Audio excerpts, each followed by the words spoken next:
I saw a tweet. This was from a NASCAR Insights account ahead of the Vegas race, and it says, tonight Matt Crafton will be making his 200th Craftsman Truck Series start on a 1.5-mile track. Ben Rhodes is the only other driver in the field tonight with 200 career starts in the Truck Series at 212. And I responded by tweeting something that I think personally is the biggest story in our sport right now, one of the most impressive statistics in our sport right now, that hardly anybody seems to be talking about.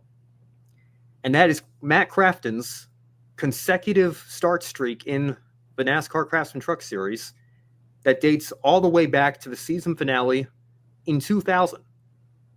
And so I tweeted, the last time the Truck Series took the green flag without him was October 13th of that year, 569, now 570 after the Vegas race, races and counting.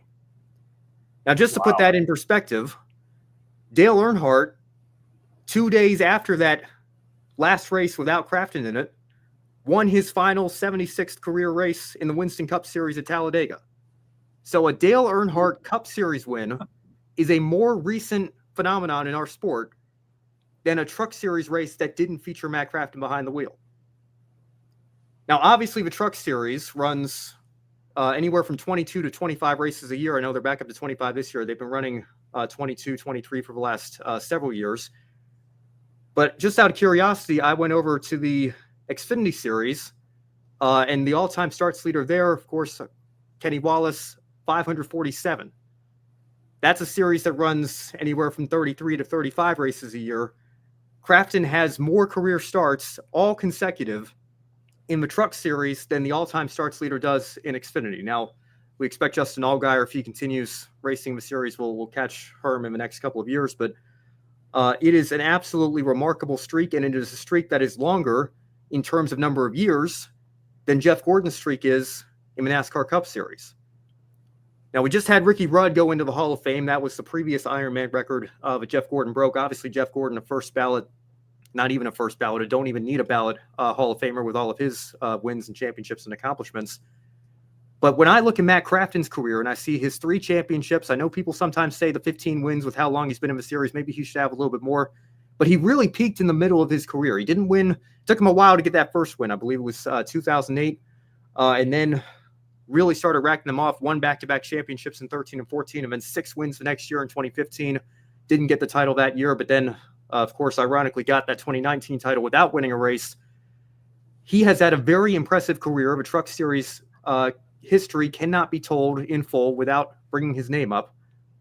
And it puzzles me that we do not mention his name in the same breath as Ricky Rudd and Jeff Gordon when it comes to his longevity.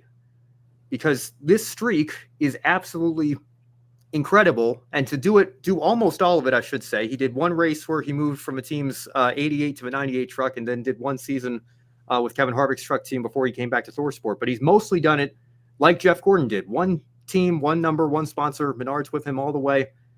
It is an incredible stretch of longevity, and I just wanted to highlight it here. And that tweet bringing up Ben Rhodes. Ben Rhodes is next in line. He's only 28 years old. If he continues like Crafton has as a truck lifer with ThorSport, ironically enough, they're teammates over there, I wouldn't put 570 starts past him. But the thing is, Ben Rhodes isn't getting any closer. Matt Crafton's streak is an active one. Who knows how much longer Crafton is still going to be racing, but as long as that streak is still active, he's not able to close in. So I don't know. I personally think Crafton's probably going to put this out of reach. And I don't know if Rhodes, like I said, only in his late 20s, if a cup opportunity comes calling, I could certainly see him taking that up. Crafton, I think, is pretty solidified at this point as a truck lifer, but it's an incredible streak that I feel like he's not getting the recognition that it deserves. Yeah, especially when you think about the Truck Series being the limited schedule that it is. I mean, Ricky Rudd and Jeff Gordon, they've got the full calendar of cup events to build that streak up. Matt Crafton, since the year 2000, he's got that short schedule, and so the fact that he's up there with the likes of them is all the more impressive that he did it there in the truck. I mean, yeah, and you can't tell the story of the Truck Series without Matt Crafton, but that baffles the mind since 2000, and it's still active and going there. Back with Dale Earnhardt's last win, that if that tells you, that's I mean, I don't know what the folks on Twitter are getting at you at on this. I don't understand what the beef would be for this. This is just a statement of fact that it needs to be talked about more along with these other drivers. So yeah, it's from the Truck Series, but goodness gracious, we're talking about a future Hall of Famer. Yeah, well, I think most of the Twitter beef came from the Catherine Legg conversation this week. Those are the other two that popped off. But yes, there are, and let me just say, in complete fairness and disclosure, and I mentioned this in my tweet as well. I understand.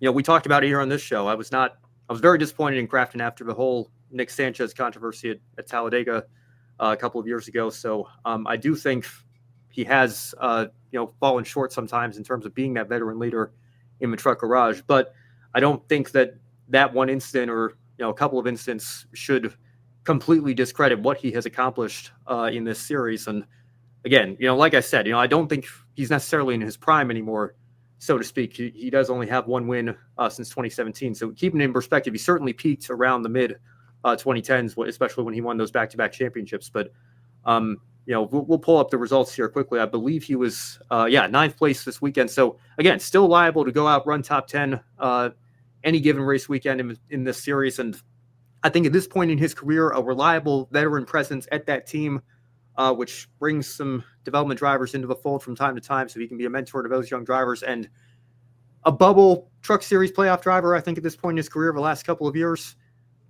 again, I think when you look at Crafton's body of work, he has certainly earned the right to decide when he's done, when he wants to hang up the helmet. So again, I think he could easily get to 600, maybe even a little bit more beyond that. I think he absolutely could keep doing this for another 2 to 3 years at minimum, maybe more. We've seen guys like, Ron Hornaday in this series stay competitive even into their early 50s. And Brandon, you mentioned the fewer number of races in the schedule. Obviously the Cup Series is a grind. You're basically gone for 38 weeks out of a year, 36 points paying races with maybe 1, maybe 2 off weeks in between.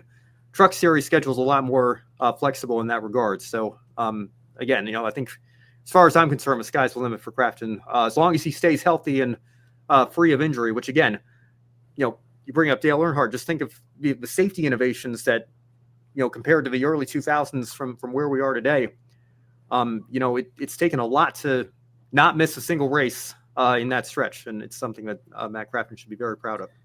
Yeah. And yeah, I won't say anything about something dumb breaking the streak because I don't want that for him. But I'm just saying we've seen some very impressive streaks broken by really, he had the flu.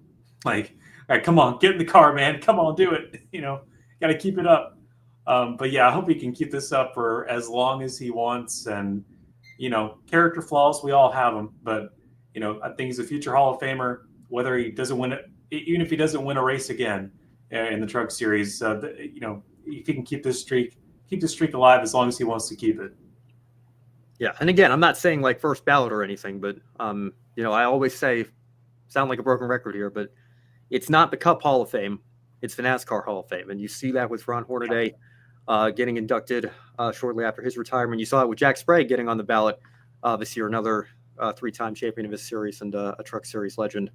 But again, just to continue putting in perspective, Kyle Busch ran Cup full-time for the first time in 2005 when his older brother Kurt had his ultimately career-ending injury at Pocono. He was the last driver that raced alongside Dale Earnhardt in the Winston Cup Series back in the early 2000s.